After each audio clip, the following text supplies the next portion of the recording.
Why are disabled being singled out? There is mounting evidence to suggest that the government is deliberately victimising the disabled and chronically ill under the guise of welfare reform. We will summarise some of this evidence, but what most justifies the allegations are two particular items. Number one, the government's continuing refusal to carry out a cumulative impact assessment into the effects of its reforms on individuals and families, despite repeated requests from all sides. 2. Statistical evidence that shows benefits and local authorities, which are critically important to welfare provision, are the two big losers when it comes to cutbacks. The big question has to be why? What have the disabled and the chronically ill done to deserve the vicious treatment they're receiving? What other European country is treating its disabled citizens in such a way? Few would disagree that as a nation we need to make cuts in spending, but the cuts in care and welfare are out of all proportion to the percentage of national spending for which the ill and disabled account. The material we have assembled blows away the spurious nonsense that everyone having to suffer their fair share because of tough economic times, and it also blows away claims that the worst off, which are defined how, are being protected from the heaviest cuts. These are precisely the people who are being hit in the cruelest way. When did Europe last have an elected government that sank this low? A cumulative impact assessment, as the term suggests, is the analysis of all effects on any given subject as they accumulate over time. CIAs are used in many areas where one-off analysis is simply not enough to give a clear long-term picture of consequences. That seems to be a good reason to do one for the effects of the cuts on the disabled, unless of course the government has something to hide. Cuts targeted on disabled and poor. The government aims to reduce the level of public spending in the UK by an overall cut of £63.4 billion in 2015, a reduction of 10.8%. However, not everything is being cut. The NHS and pensions are protected. Number 10 and number 11 have increased their own budgets by over 240%, and the levels of cuts to other services varies considerably. If we exclude the areas of growth and protected services, there are in fact cuts of £75.2 billion. Of these cuts, more than 50% fall on just two areas, benefits and local government, despite the fact that together they make up 26.8% of central government expenditure. Most people do not realise that local government's primary function, over 60%, is to provide social care to children and adults. In other words, the cuts are not fair but targeted, and they target people in poverty, disabled people and their families. The government seems to have made no effort to understand the cumulative impact of its cuts on minority groups, especially those with the greatest needs. It has rejected calls for a cumulative impact assessment of the cuts despite the obvious fact that these with the most severe disabilities now face the combined impact of social care cuts, benefit cuts, housing cuts and regressive tax increases. For this reason, the Centre for Welfare Reform, on behalf of the Campaign for a Fair Society, has done its own analysis, A Fair Society showing how the cuts target disabled people. This has been taken from www.centreforwelfarereform.org, a free online resource from the Centre of Welfare Reform Limited. What can be achieved with half a bottle of gin?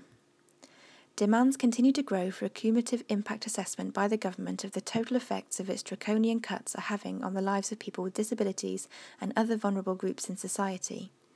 Pat's petition has become a focal point for pressure to get a CIA, and many thousands of people have signed it. Despite everything, the government keeps saying no, with the latest pathetic defence coming from Lord Freud in the House of Lords debate. Rejecting calls for a CIA, he said it was too difficult. I have looked at doing it, and you do not know what to put in and what to leave out. No one has done it in the past. It is not possible. Doing it year by year, as we do, is the best we can do, and it gives a fair view of what happens in a particular year. However, Baroness Hollis replied that she, with the help of citizens' advice and landman economics, were able to work out pretty precisely, to within 10 pence or so, the total cumulative effect since 2010 of the benefit cuts and tax changes for a typical low-wage family with 2 children. If we can do it over a weekend with wet towels and half a bottle of gin, I'm quite sure that the government can do it with the numbers of staff they have in the Treasury, she told the House. The answer is that the government are not choosing to do it. They do not want to be shamed by us and others as to the effect of what they have done. There cannot be any other reason why the government continue to duck the consequences of their action. Why do 8% of the population carry 29% of all the cuts?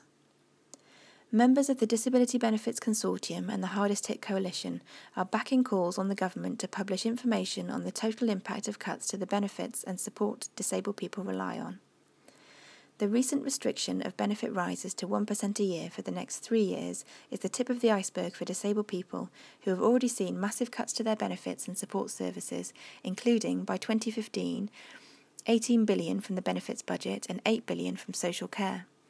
With disabled people already twice as likely to live in poverty as non-disabled, these changes represent a serious threat to the independence and quality of life of millions.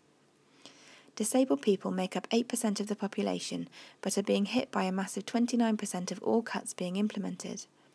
They and their families feel they are being squeezed from all sides and are worried about losing some or all of the support they get and how they will live without it. In 2012, the Joint Committee on Human Rights, JCHR, reported that its inquiry into disabled people's rights to independent living received evidence that impact assessments of current reforms were not adequately carried out and did not take into account the likely cumulative impact of reforms on disabled people. We therefore argue that the government should publish a unified assessment of the likely cumulative impact of the proposals on independent living. Yet the government still refuses to seriously look into how many different cuts will together affect disabled people. This has been taken from Carer Watch, carerwatch.com. Headway backs calls for CIA. Headway, the brain injury charity, is supporting the work of Pat's petition, a call to the government to stop and review the cuts to benefits and services which are falling disproportionately on disabled people, their carers and families. Headway says that every day it receives calls to its helpline from people desperate for support, fearful of how they will continue to live in the face of cuts. Many callers report receiving poor treatment during the claims process for key disability benefits such as ESA and DLA. Despite the attempts to improve ESA claims process and the work capability assessment, people still get stuck in a distressing cycle of failed applications, successful appeals, then reassessment. If Pat's petition gets enough signatures, there must be a debate in the Commons on cuts in benefit. It says in part, "We, the undersigned, would like the government to review the Welfare Reform Act and amend its contents in a fairer and more socially acceptable format." The link is ePetitions.direct.gov.uk/petitions/41122. Please go there. There has never been a greater need to pause, says Act Now for Autism, by Carol Rutherford on behalf of Act Now for Autism. The Welfare Reform Bill is impacting in a negative way within the autism community, both financially and emotionally. We fully support the team at Pat's petition. There has never been a greater need to pause before continuing with measures that are having a catastrophic impact within our community. Adults and families living with autism are finding it harder to cope with the changes every day. We are told that the reforms would ensure that those with the greatest needs would be taken care of. This is not what's happening. We are hearing from adults with autism on a daily basis who are terrified about the prospect of a face-to-face assessment without anyone to enable them to communicate effectively. Adults with autism do not have the historic evidence or otherwise that we are hearing will be necessary. The bedroom tax is set to have a massive impact on families who cannot safely allow a child with autism to share a bedroom with their siblings. Families are going to be penalised for having a child with a disability. It was once said that the moral test of a government is how that government treats those who are in the dawn of life, the children, those who are in the twilight of life, the elderly, and those who are in the shadows of life, the sick, the needy, and the disabled. Our government is morally bankrupt. We need to be assured that Labour will not show the same lack of care or understanding towards the sick, needy, and disabled.